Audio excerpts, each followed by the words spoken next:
They're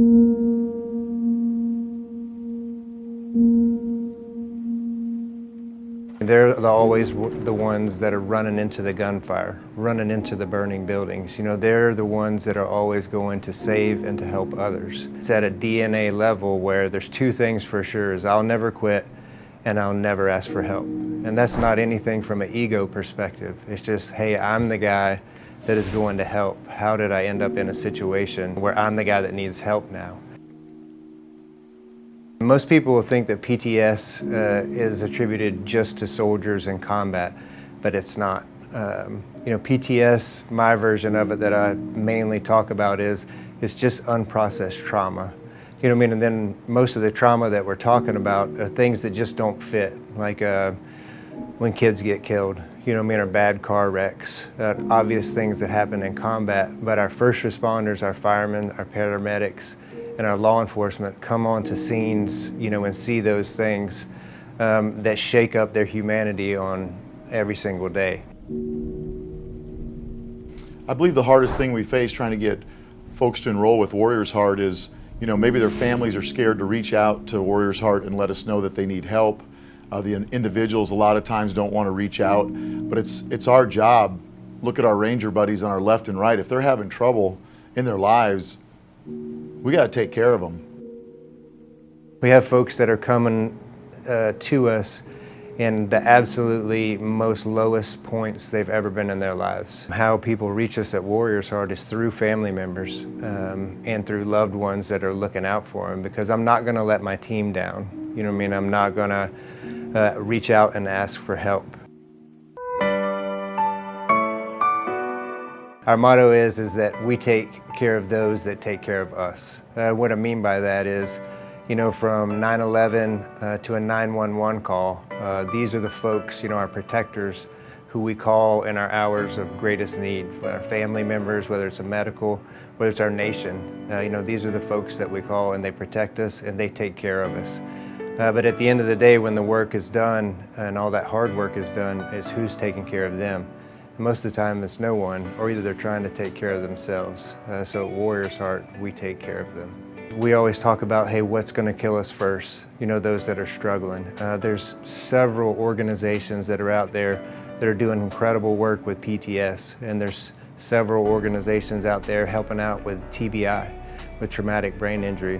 The deal with all of those programs is you have to be sober to attend those programs and affect the healing that occurs at them. So if we have a portion of our population that is struggling with chemical dependencies and self-medication, they can't even attend those because they know they're not going to be able to make it without taking a drink, without taking a drug, whatever they're using to hide all the trauma and the things that they need to process, a lot of it through on the job.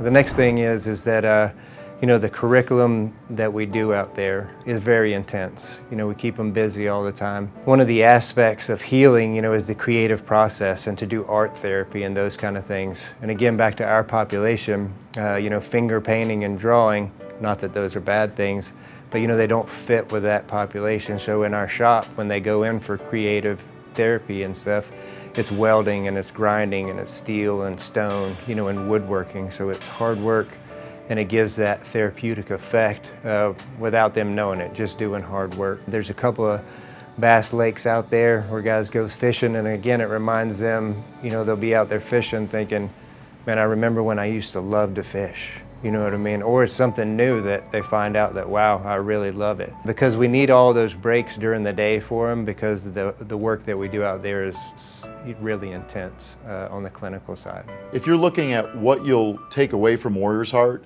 you're going to become more acquainted with other law enforcement, military folks, first responders. They're going to be people that you can start caring about. You probably take a little bit of the caring and pass it on to other people rather than sitting at home worrying about yourself. Get rid of that addiction, try to treat some of the other problems that you might have, but then get back in the mission. Have a mission where you focus on achieving that mission. And right now, for a lot of us, I'm retired military, my mission isn't to go on the battlefield anymore. My mission is trying to help take care of those that are around us, try to have a good job, take care of my family. So let's get focused back on the mission and stop worrying about ourselves so much. When guys and gals come out to Warriors Heart, it's a minimum 42-day stay, 6 weeks is the minimum.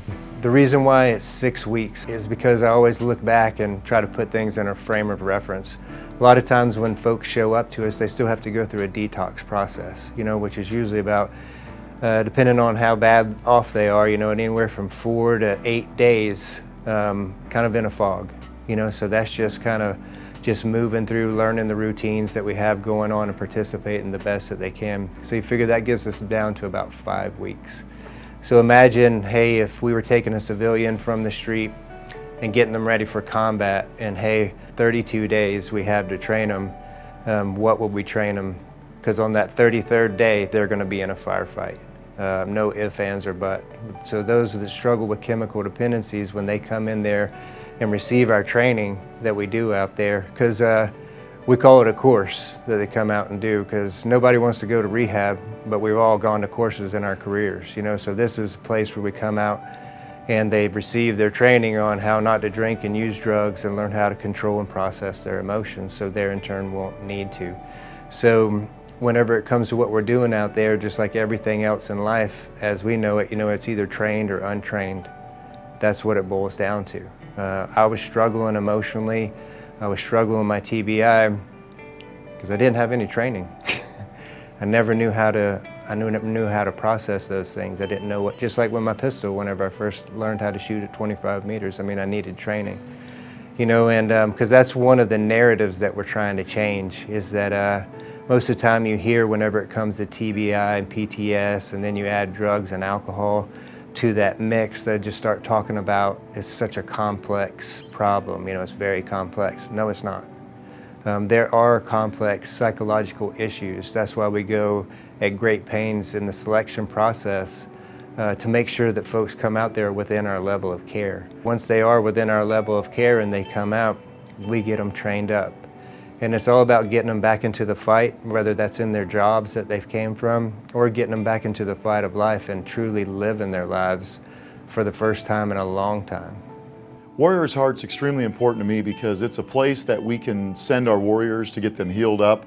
And the best part about that is they're not asking for money. They're asking for soldiers, Marines, first responders, law enforcement officers, so that we can fix them. The number one way to get in touch with folks at Warriors Heart is warriorsheart.com.